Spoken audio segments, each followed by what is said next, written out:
Welcome to the Agent Upgrade Podcast with your hosts Jasmine Krnjetin and Alan Corey, where we learn the strategies of top producing real estate agents so you have the tools to upgrade your own real estate career.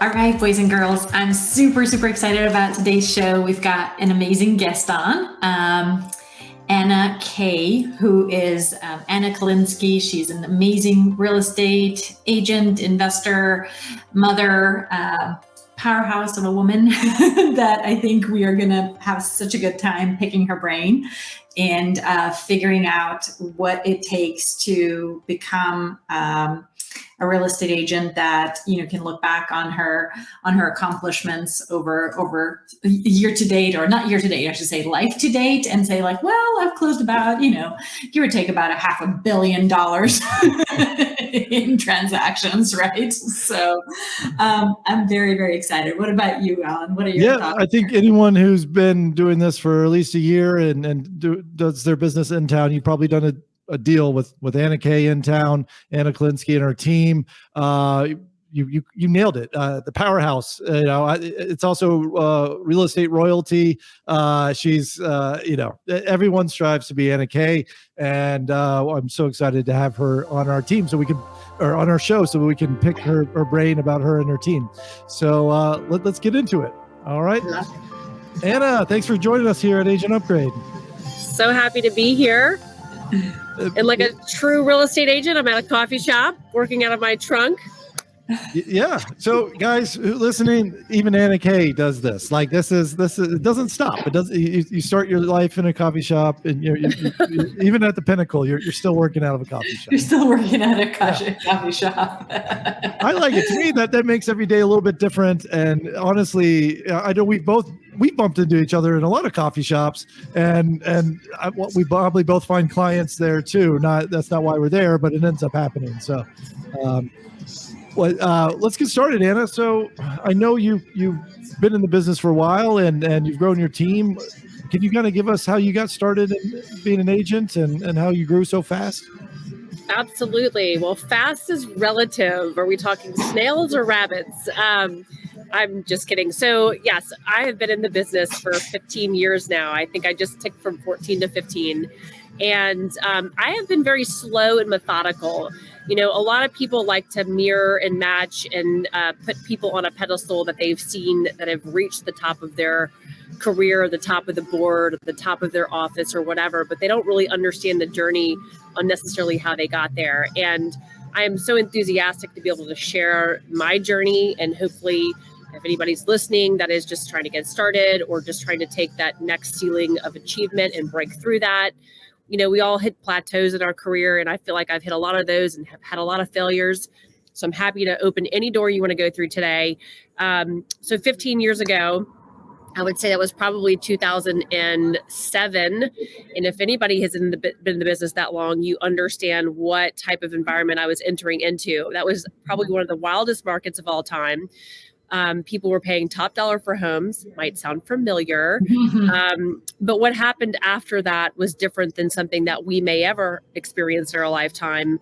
And it certainly had ever been different than what I had experienced in my lifetime. So 2008, 9, 10, and 11, real challenging for our real estate industry. But what was really great about that for me is that I didn't know the difference.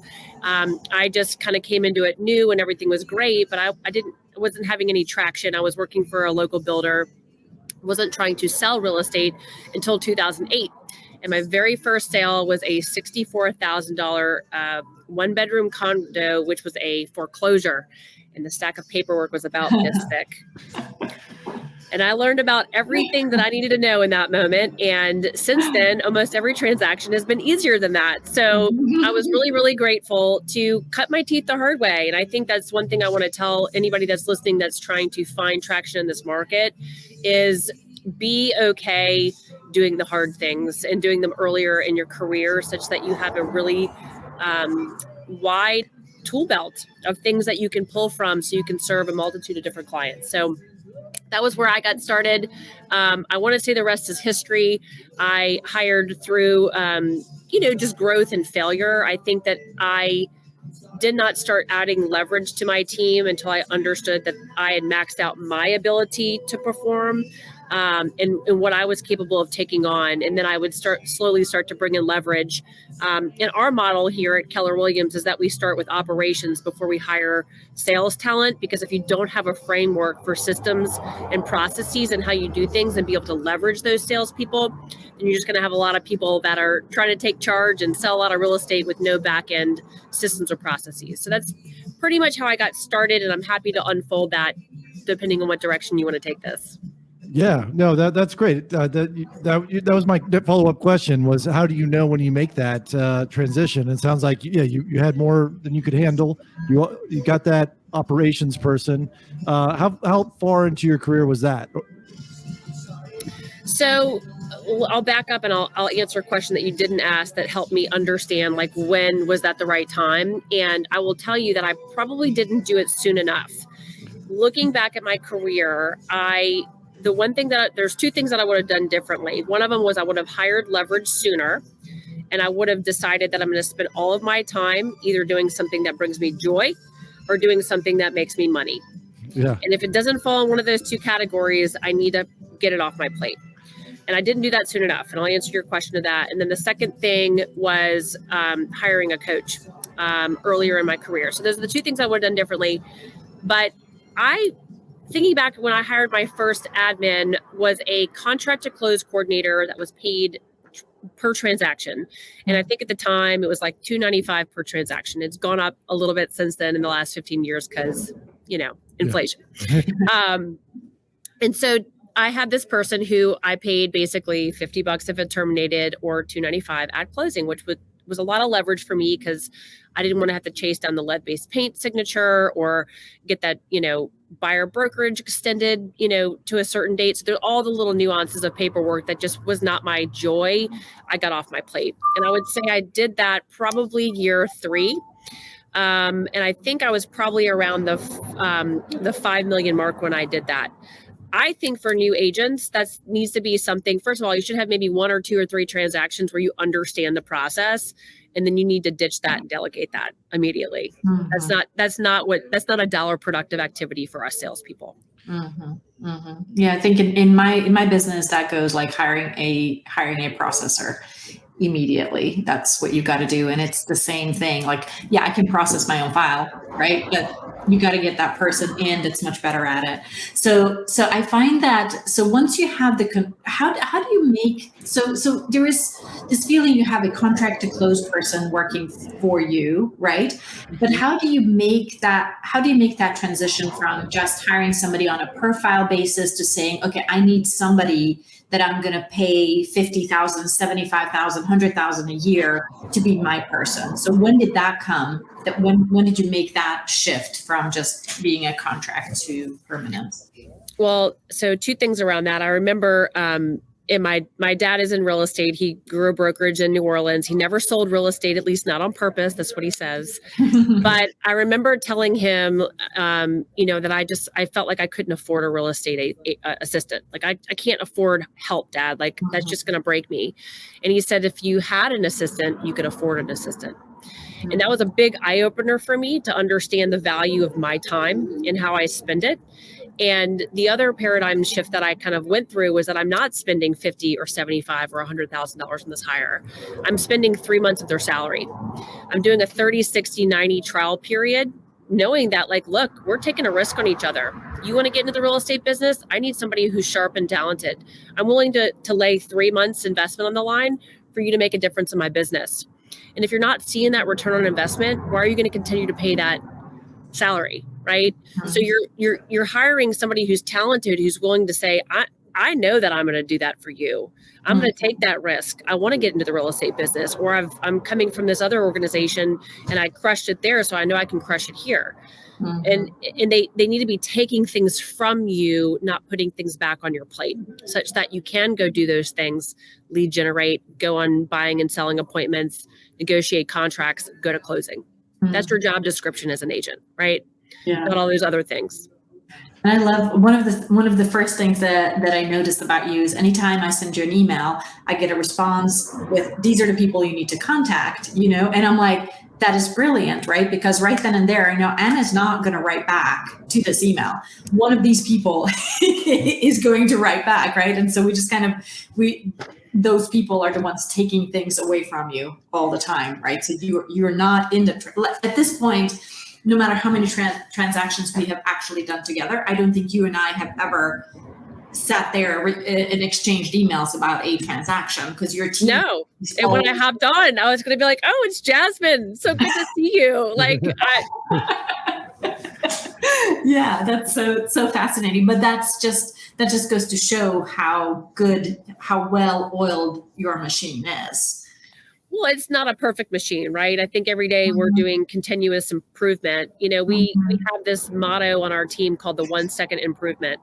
And it's not about being a 1 second improvement, but if you have a task that you do hundreds of times a day, like check email, or you do something that takes a lot of time or takes a lot of frequency of your time, if you can just put something in place, a system, a process, or something that allows you to get that time back, it's exponential, right? So while I do still check my email and you can still get a hold of me and I do still return my phone calls, there are just certain things that are not going to get all of my equal priority attention out of the gates, right? So if you're emailing me, I'm just going to tell you, look, you might need something from us and you think it's me, but you don't really need it from me. And here are all the people that can help you. And usually people find their way.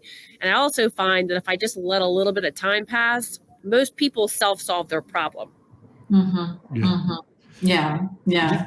So I pulled up an email, this auto email that I get. Do you mind if I read everyone that Sure. Yeah. Take notes, people. Take notes. This is great. Yes, it's if you need immediate assistance, who to contact. Here's my listing partners, and you list 2 of your listing agents, listing manager, who's sort of what offers and customer service it says, right? Marketing, yeah. Client and closing concierge, 2 people on your team, transaction manager.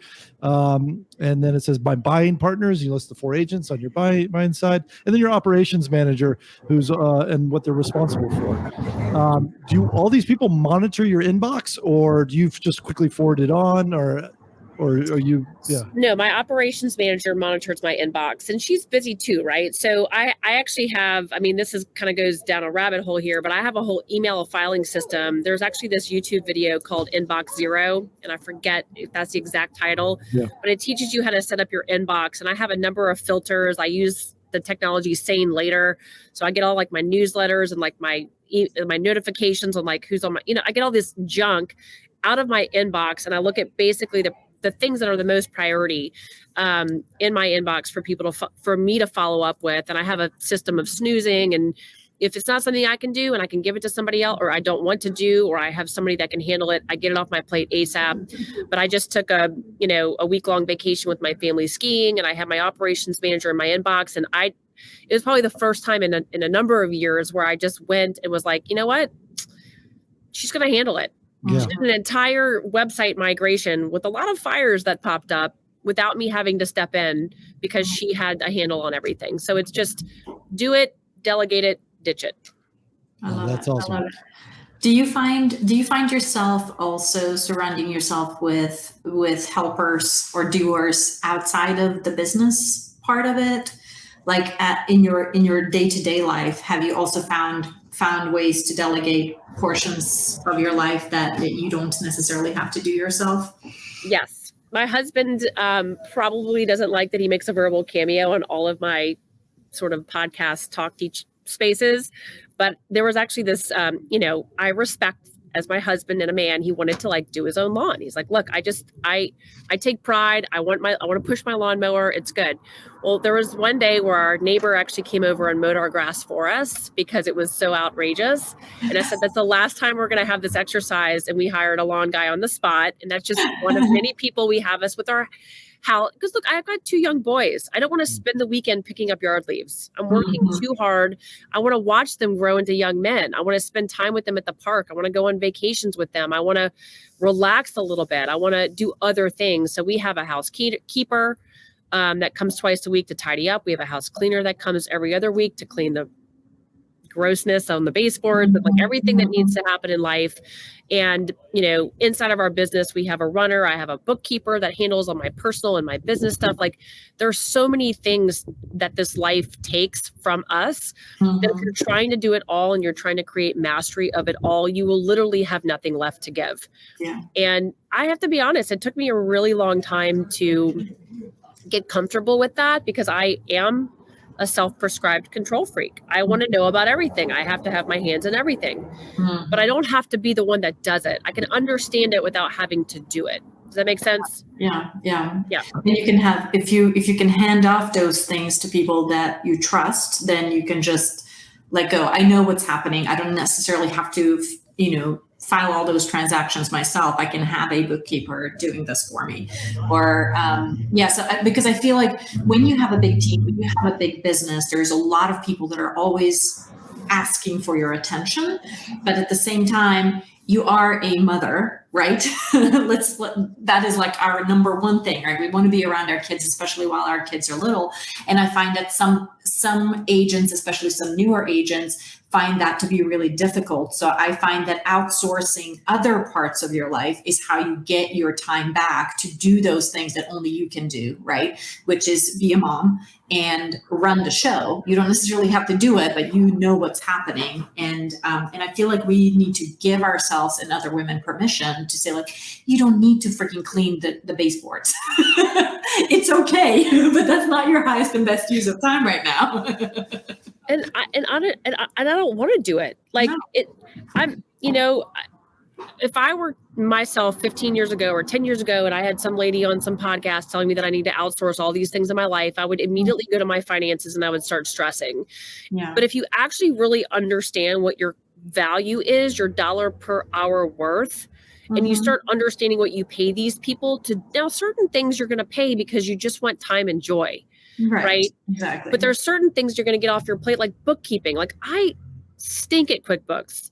That was not my thing. I was like 6 months behind. I didn't have a P&L every month. I didn't understand how to run my business. And then now I've got this like top-notch lady doing it for $300 a month. And it's like, to me, that is like so much off my plate.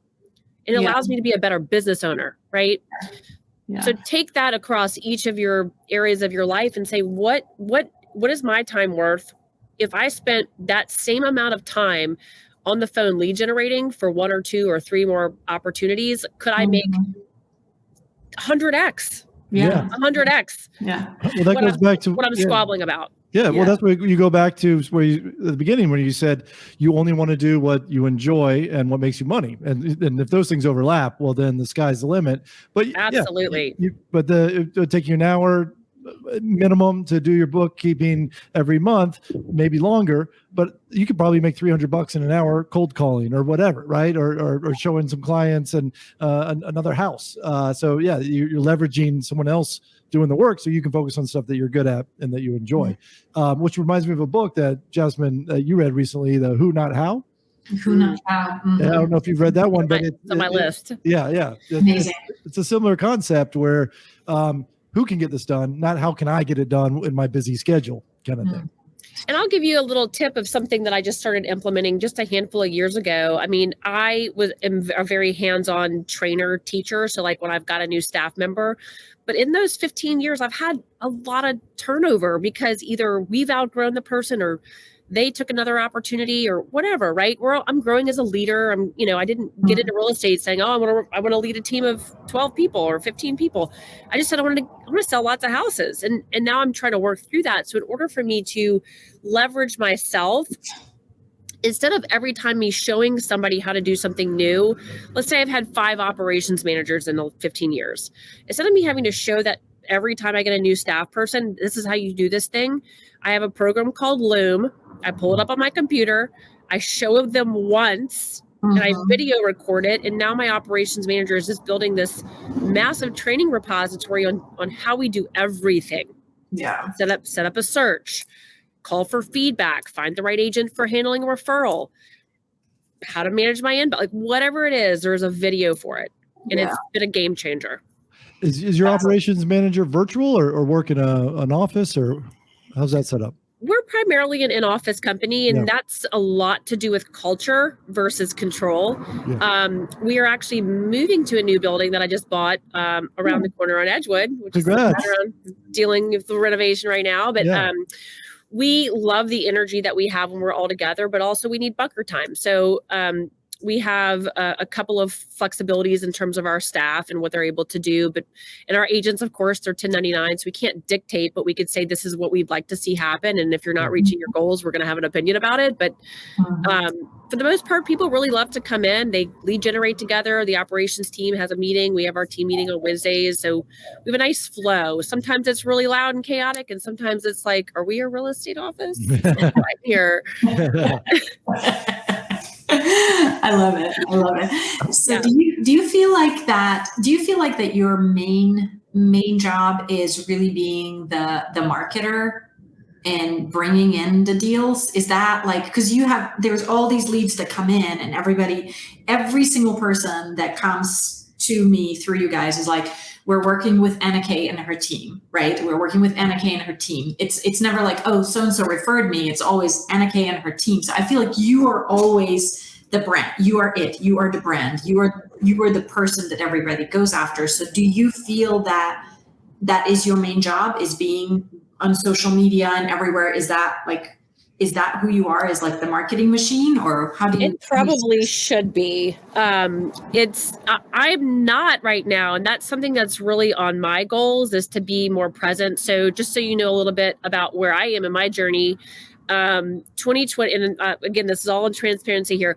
2020 was a really hard year in our organization. At the time, it was our best year ever. Because Alan knows, like, and you guys know, the market, we thought we were all going to die. Like everybody's like, was like, how am I going to pay my bills? And all of a sudden the market like halted and then exploded. Okay. So 2020 was our best year ever in terms of volume at that time. We had a 2021 banner year. We're on track for a 2022 banner year. And there's a lot of factors with that. But after 2020, I parted ways with / lost about half of my team in February of 2021. And that was a really big eye-opener for me, that it was like, okay, we're top grading, we're getting some of the right people on the bus, putting the right people in the job roles. And I was very, very much in production at the time. And when this happened, it literally exposed to me that I had a house of cards. Okay, that I could not step away, that the business 100% relied on Anna K to be ever present every day, doing things, selling real estate. And while that is amazing and really great for my ego, that is not actually what I want for my life. I want to be working on the business and not so much in the business. So I rebuilt I had some existing talent. I had some existing amazing employees. And then we built upon that with the people that wanted the culture to change and to improve. And we've changed a lot of things around how we do business and our standards of doing business and how we treat each other, frankly. And once that was in place, it allowed me to start to step back from sales. So it's really interesting to hear you say, like, everybody says Anna K, Anna K, Anna K. I probably don't talk to a fraction of the people that we buy and sell houses with. And I couldn't pick them out of a 2-man lineup. They wouldn't know me who I was on the street. Maybe if they saw my Instagram, that's great. But my job has evolved into pouring into our existing talent to represent the brand, that we all talk the same way. We say the same things. We have the same value proposition. And I really want to expose their talents. Like, you'll see John Ryan Alexander and Ashley Skeen DeVay and Elizabeth Martin all on our social media, because it is not just me. But my name's on the door. So I do have to protect the brand, and all of our marketing and all the things that we do represent Anna K in town.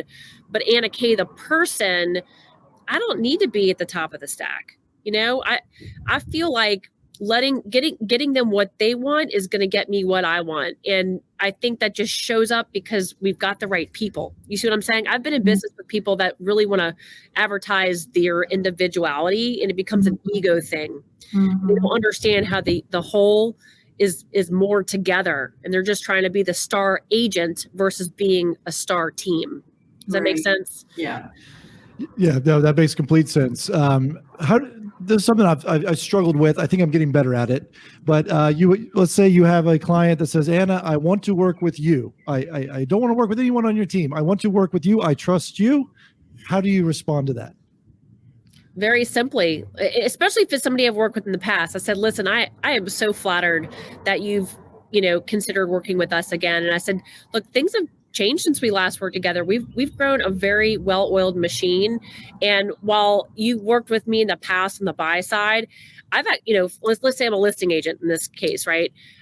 I've actually moved to more of a specialized position where I'm primarily working with sellers, and I want to make sure that you're getting the best service. And we knew that the buying side and the selling side are also very different.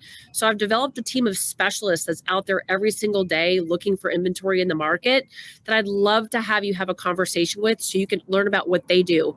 They're probably out there previewing the property that you're going to end up buying, and that's their job to know about everything that's on the market and off the market. And when it's time for you to sell, that might be something that you and I have a discussion around. Would that make sense? That was amazing. Or if I'm not in the business, I just tell them, look, my job is to grow leaders that do it better than I could have ever. Yeah. And when I was just me working with you, I didn't have all the support around me. And now I've got this amazing support. And what you're going to get is a very highly specialized experience based on your needs. I've got an investment specialist. I've got a seller specialist. I've got a buyer specialist. I have a contract to close specialist. I have a marketing specialist. You get all that by just choosing us, right? So don't be attached to the person, be attached to the results. And most people have no problem with that. Yeah. Well, I'm sold. That was great. That was beautiful. I see why you're good. I knew why, but maybe our listeners hearing you for the first time, that's an amazing sales pitch. I want to switch gears a little bit. So on the hiring side of your team, do you make your agents specialize on either selling or buying? We traditionally have, and we've moved a little bit more towards a hybrid model, but I would say that the way that we new agents, because I think that buyers, while it's a little bit harder to represent buyers in this market right now, I think it's easier to learn the market from a buyer's perspective. Yeah. And so we tend to have our newer agents that have never sold real estate come in as a buyer's specialist. It doesn't mean that moving to the listing side of the business is a promotion or it's harder or better or different. In fact, our splits on the listing side are lower than what they are on the buy side because we're highly leveraged on the listing side and we have a lot of expenses outlay on the listing side. So from a commission perspective, you can run a very profitable business staying on the buy side. In fact, I've got one of the top agents on my team. He is a dedicated buyer specialist, and every now and then he'll take a sphere listing when he qualifies to do so. Typically 1 year in the business, can demonstrate the ability to have a listing conversation and present to our team to show us that he can do the listing presentation, run all pricing by the listing team, and be a part of our listing meetings. But for the most part, we said, look, we're going to start you off on the buy side. You can earn the right to learn the listing side. If you become seasoned and you do a handful or, call it like a dozen transactions, or you're on our team for a year and you've got somebody in your world that you could literally roll up in flip-flops and earn their business, meaning you don't have to sit in their living room and earn the opportunity. That's why we call it a flip-flop listing. It's not flipping. Then you can earn the right to take this opportunity, and we will support you in doing that. But the reason that we do that is because I think this is even scientific, that it's very hard to change your brain from one type of activity to the other. And when you're super hyper focused on a particular activity or a style of doing business, you get more efficient at it and you become more productive at it and you become a specialist. And I think that's what people are really looking for, is to have people that have this expert knowledge. Can you guys still hear me? Yes. Mm-hmm. Okay. People are looking for somebody that has this expert knowledge in their field, especially in this market. Mm-hmm. Mm-hmm. Yeah. No, that makes complete sense. I want to compliment you on your marketing. I love your marketing. Very consistent. It's always fresh and unique, and it's exciting even when I see it on like lawn bags, like in my neighborhood. I can't go walk my dog without seeing 30 Anna K lawn, leaf bags with your branding on it, and it looks good. Like, oh, who doesn't want to work with that agent? And they're advertising for you, and also as a neighbor who doesn't love getting free lawn bags, right? Like it's. I think I personally dropped them at your house. Oh, okay, all right. Now that I know where you live. Yeah. Well, the best part of that whole strategy for us was that the city of Atlanta would not come pick them up. They would not come pick up the lawn bags. It was like months of debris on the side of the road with the Anna K in town. And it's just like, I was getting videos from like the mailman and like, your bags are still out here. And I'm like, yes. Yeah, no, it worked forever. I mean, no, that was genius. Pretty brilliant. I love it. What other sort of marketing do you do that may be kind of considered a little bit different and unique? Well, I think what people need to be considering is not doing everything. It's really easy to follow every shiny object of like, oh my God, this person did that. And look at this marketing piece. And like, and I love my team, but I get a lot of that, like this person put this piece out and this person, like, let's do all these things. And then all of a sudden we're just chasing everything like a dog, right? And so you have to understand what type of value you provide. So there's this term in the market, and I don't want to give Gary Keller 100% credit because I don't know if he made it up or maybe it's a well-known term, but the idea of a MOFR. Are you familiar with what that is? No. Okay. So a MOFR is make offers for immediate response. Okay. So any marketing that you put out into the world should be something that solves a problem or allows somebody to want to come eat at your buffet. And I use the restaurant analogy because if people are hungry, they can eat dinner anywhere, right? What's going to drive them into your restaurant? And you need to be thinking about that. What's going to make your phone ring? So if that could be a seller valuation tool, that could be, a Mother's Day special, $500 off commission. It could be whatever it is that's going to allow you to stand out and create value for people to call you. That's what marketing is, right? Lead generation is you calling them. Marketing is them calling you. So you have to don't do everything. Do some testing. I mean, I don't have a marketing background. Everything that we do is just like, did we like it? Did it work? How many times do we need to do that? I think there was a statistic out there that talks about farming a neighborhood. And I think you need to do it consistently, like mailing every 3 weeks over an 18-month period before you even start to begin to see traction. And so a lot of the times that we get people call, they're like, we get your postcards all the time. And it's not because I just sent it once or twice or even 15 times.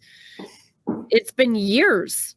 So you have to it's time over task and the consistency of it. And half the time, they don't even care what it looks like or what it says. It's just subliminal recognition that this person is in my neighborhood, whether that be signs in the yard or open houses on the weekend with directionals and balloons. Like you're just creating the appearance that you're everywhere all the time.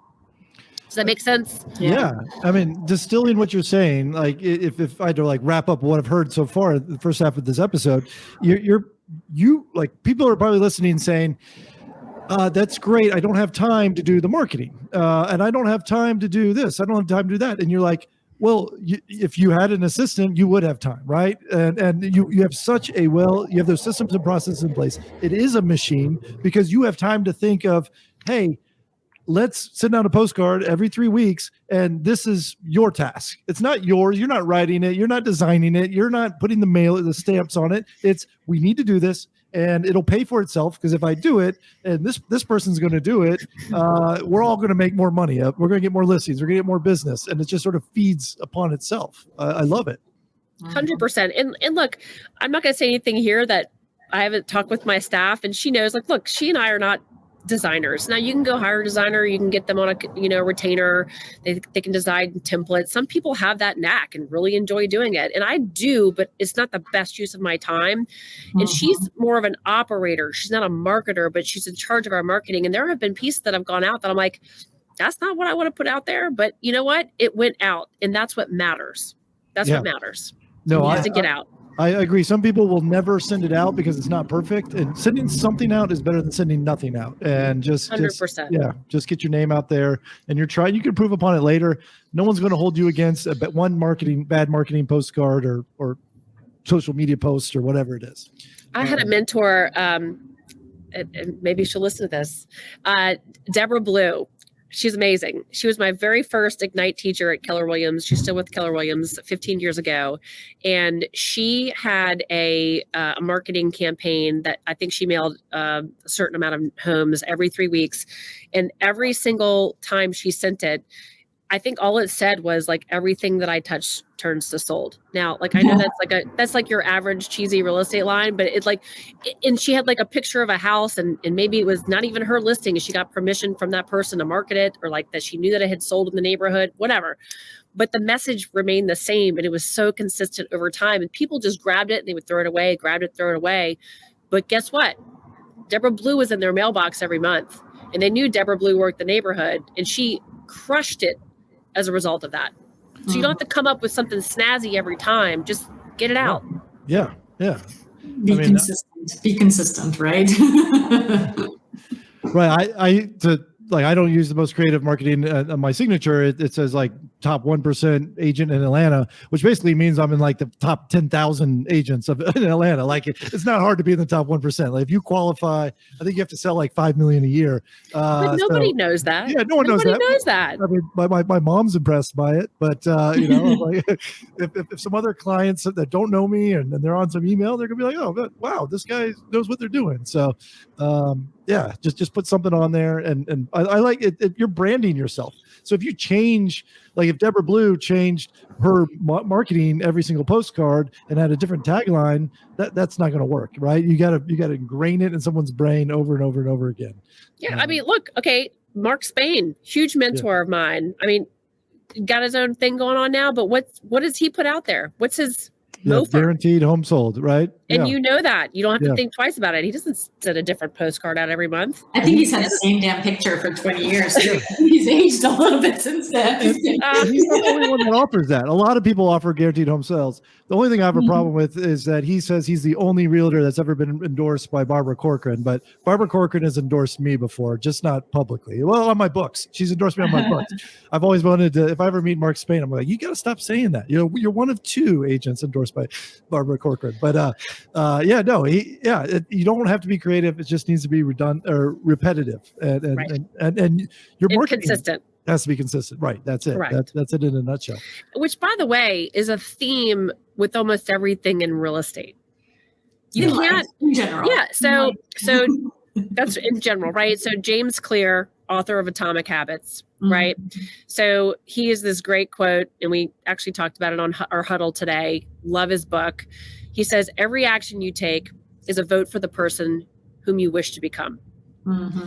And I think he goes on to say that it's not a singular action that changes your identity. It's that action over time, doing it repetitively, that is who you become, right? So whether you want to be seen as somebody who like gets up and lead gens every day, gets up and exercise every day, gets up and crushes whatever you're going to crush in your business, it's not because you do it 1, 2, or 10 times.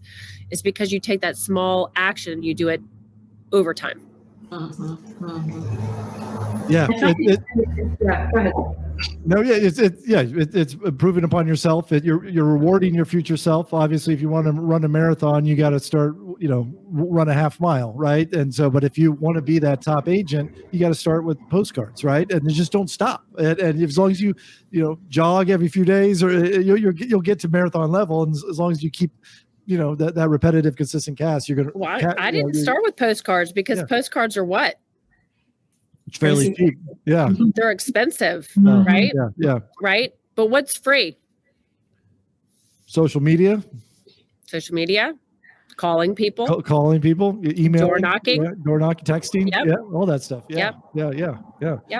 So you don't have to have a big pocketbook. You just have to have the habit to do the things.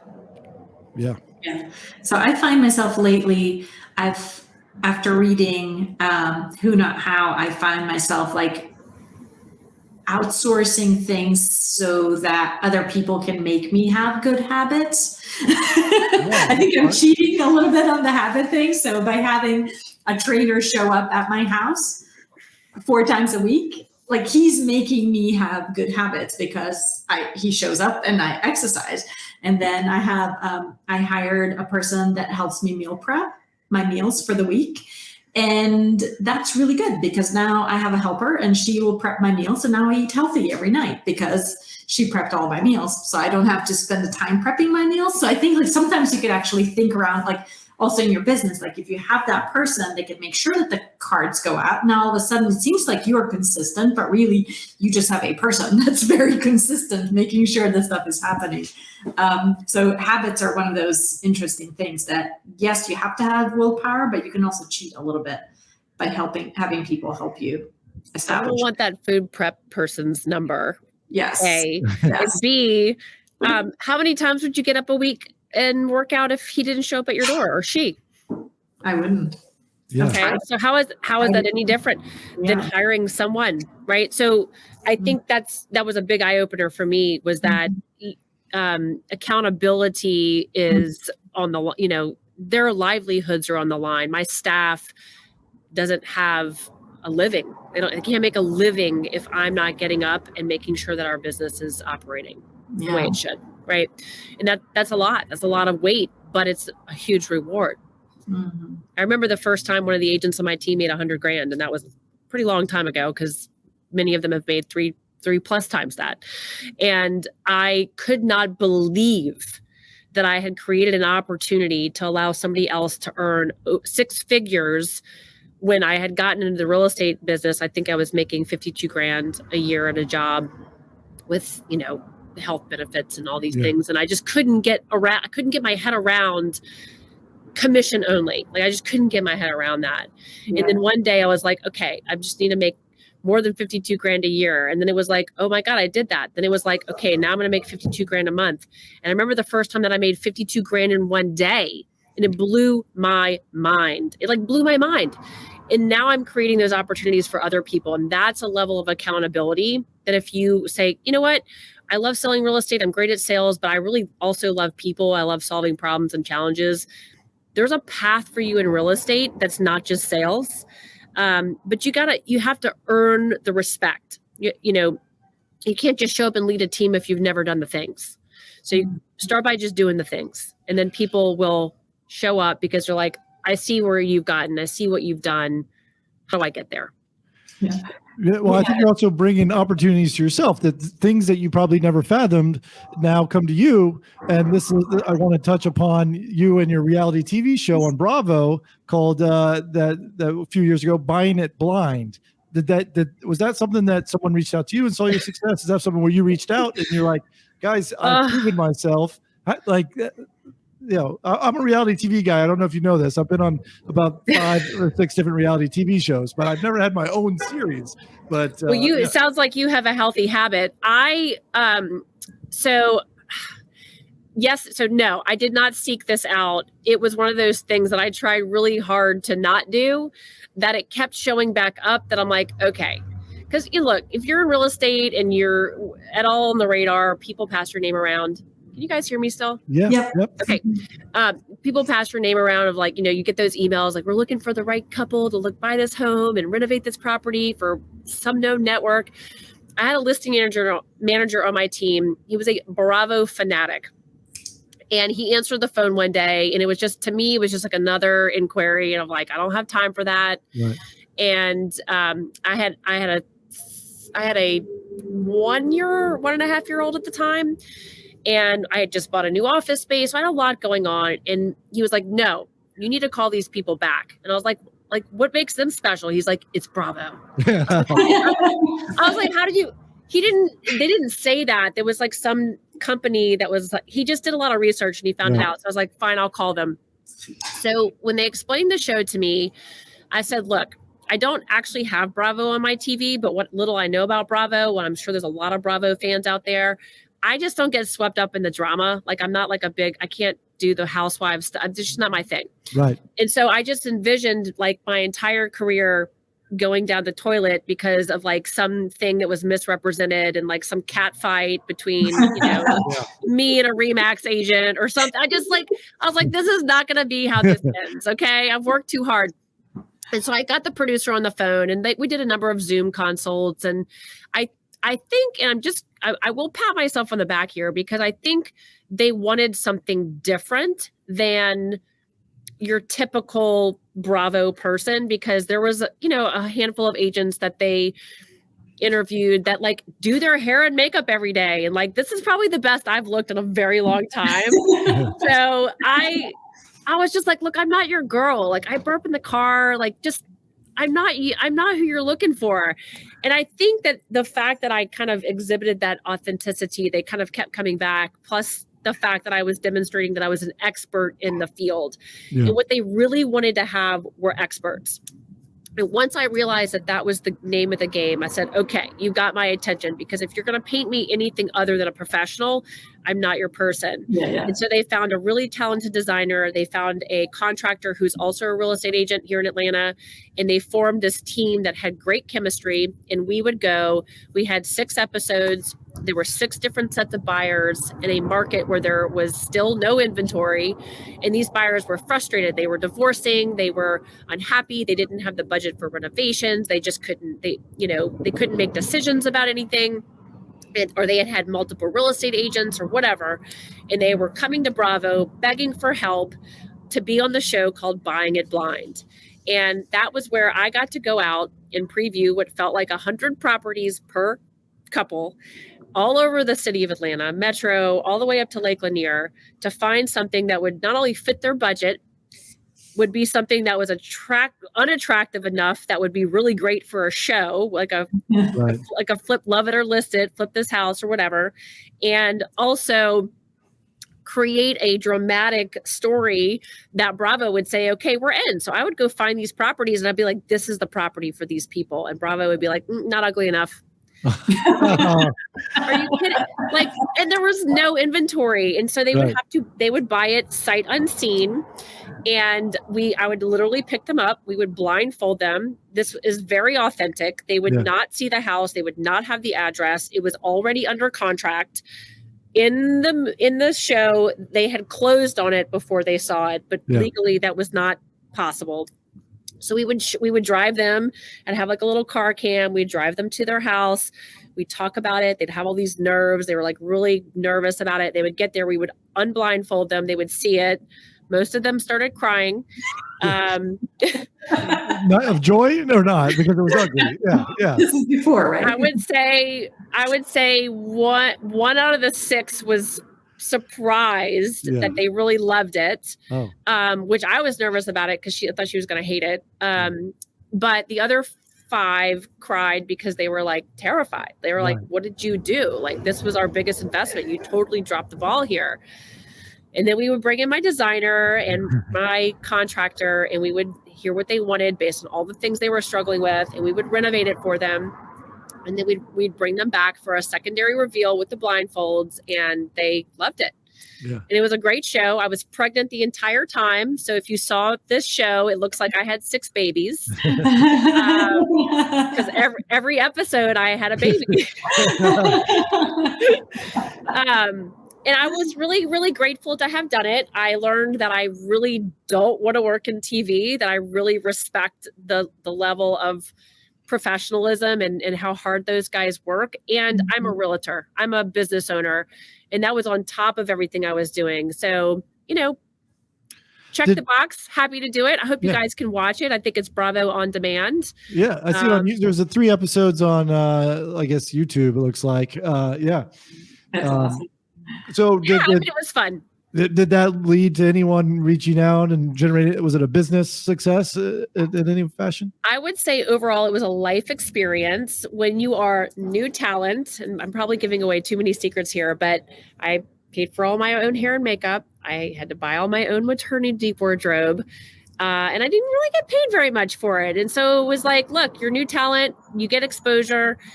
I think it gave me recognition. I think a lot of people that knew me were proud to see me on it. I got a bunch of calls from all over the US that could we do that for them? But I'm like, I'm here in Atlanta. Like, I can't help you in Minneapolis. Like, I mean, I can refer you to somebody, but we couldn't bring the team to them is what I'm trying to say. Right. So I'm so grateful that I did it. It's just one of those things, you know, my youngest son was on Bravo. How many babies get to say that? Totally. It was great. And my coworkers, my co-hosts, if you will, we keep in touch and we laugh about the good old days because it was quite a journey. Quite a journey. Yeah. I love it. So I'm curious about, so that to me, that feels like something you would do when you're kind of like, you're out there creating a buzz around your business, right? And so you could kind of equate that to working really hard on building like a social media presence and a name for your team, right? And so I wonder, like, we have, both Alan and I, we have been like working really hard on our social media stuff. That's been kind of like the theme for this year. And we're posting our TikToks and IG lives and we're all up in it. But then sometimes I wonder, like, the amount of time and effort it takes to build that, like you were saying, it took so much time out of your day-to-day life. And then when you look back, or like, you know, when we look back a year from now on, with all of our social media efforts, like, is it the type of thing that like you just really need to focus on your business? Or does that make sense? Does this question make sense? It does, yes. And I will, yes, I will wholeheartedly tell everyone, including myself, that I did not leverage the Bravo opportunity simply because I was tired. I mean, I'm busy. Yeah. Literally after we finished filming, I had a baby. And I mean, like, I was like, and I don't have like a marketing team. So like, you don't see like as seen on Bravo and all my emails. And I'm probably not milking that for all it's worth. But what I will tell everyone listening is I feel like as real estate professionals, mortgage lenders, like, and maybe not so much you, Jasmine, because you're not out there looking at houses, you know, you have a different business model, but people like want to be nosy. They want to see what you're doing. They want to know like, what's the nitty gritty? Like the fact that, you know, there's a guy out of Florida that I follow who I really respect in our company.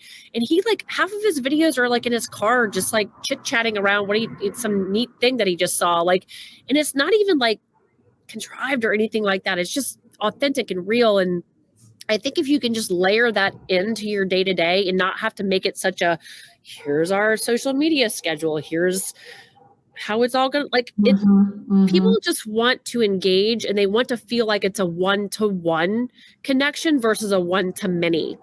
You know, so if you're getting online, you're talking on, you know, to your YouTube people, or you're talking to your TikTok or whatever it is, and you're saying, hey guys, versus like, hey, I'm talking to you. Like, people want to feel like they're in their own little private portal, having like a sort of voyeuristic view of what's happening in your world. And you can only do that by the words that you choose and the level of authenticity that you give them. Does that make sense? Yeah, no, yeah, that's exactly. You want it to feel like a FaceTime or a Zoom call with your friend, right? And then they trust you, and they really are more engaged that way. And you're not just broadcasting a commercial. No, I wouldn't say that I'm like the expert marketer. Like, I don't know that I've nailed that, right? Like, nobody's going to put me up on stage because I have like 100,000 followers. I mean, I've got like 3,000. Yeah, but you're a really good marketer, though. I appreciate you saying that. I think I just kind of, I'm not quiet. Like, I'm not a silent agent. I think you have to, you know, when I go out, I wear sweatshirts that say real estate life. Like, just put yourself out there. Yeah, for sure. Yeah.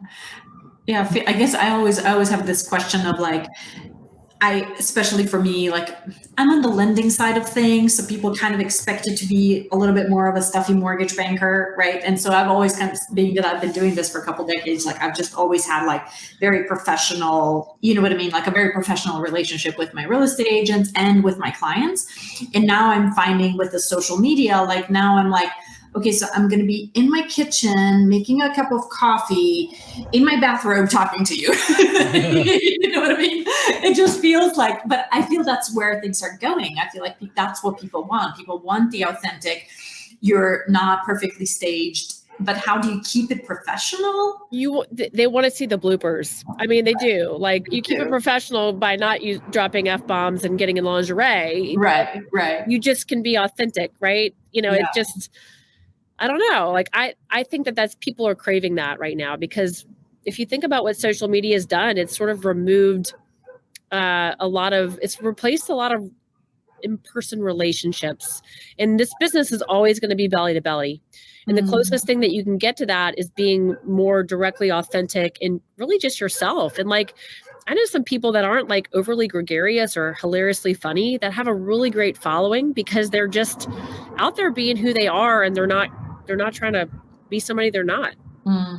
I want to leave you with something that I've sort of lifted from you, but I'm curious whether this was purposeful. On your, like, I noticed every time I saw you, you would wear like a Atlanta, like the Built-A-Bong hat or whatever, the beef jerky hat, or you had an Atlanta shirt on, or some restaurant like hoodie or something like that. And I'm like, every time I see Anna K, like I look at her and I'm like, that woman knows Atlanta. Like, and you're just wearing a shirt of some like local business, and I'm like, I need to start doing that. Like, you're really representing Atlanta, but it's not like, it seems authentic, it seems natural. Like, oh, I like this restaurant, I want to buy their hat. Is that a purposeful thing that you do? Yeah, it's you've made me realize I've just gotten a lot of free swag, and I tend to wear it works. Yeah. I did not pick up on that, but I do. Yeah. So I did make Anna K in Town t-shirts. Everybody on my team has them. Sometimes we give them as referral gifts, or like to like referral agents in other cities. Like when they send us something, it says Anna K in Town Atlanta. Like, we're starting to get a little bit more purposeful about that. And then I just, my husband, every time he goes to Druid Hills and he plays tennis, he's always pimping the Anna K in Town shirt. And I'm like, all right, babe. That's the place to promote. Yeah, for sure. Yeah. Totally appreciate it. Yeah. No. So anyway, compliments. Like, you're just naturally good, like selling yourself and selling yourself, solidifying yourself as an Atlanta expert, naturally. So yeah, kudos to you. If someone's listening to this and they say, I want to work for the Anna K team, or how do they reach out to you? What would you, Yeah. And thank you for reminding me of that. I'm not always great at selling myself in these ways, but I will say that we are always in business looking for talent, right? So while we may not have a spot like today, or maybe we do have a spot today, I think it just depends on how talented you are. I'd love to hear from you, or if you've got any questions, I'm always happy to help people with their business. My email address is Anna K, that's ANNAK, at Anna K, the letter K, in town, like in town Atlanta.com. Anna K at AnnaKintown.com, or you can find me on social media, Facebook, Instagram at Anna Kilinski. All eyes. Oh, awesome. Well, thank you so much, Anna. This has been wonderful. I always feel like you're one of those agents. Whenever I bump into you, I leave learning something about how I can be a better agent. Thank you. Yeah. I appreciate that. It's an honor to be here. Yeah. Appreciate it very much, and looking forward to bumping into you and learning more from you, and hopefully have you back on as a guest one day. It'd be my honor. Thank you for listening to the Agent Upgrade Podcast. If you are an agent looking for a new mortgage lender, start with Jasmine at jasmineteam.com. If you want to learn about real estate investing and working with investors, check in with Alan at thehouseofac.com. See you next time on Agent Upgrade.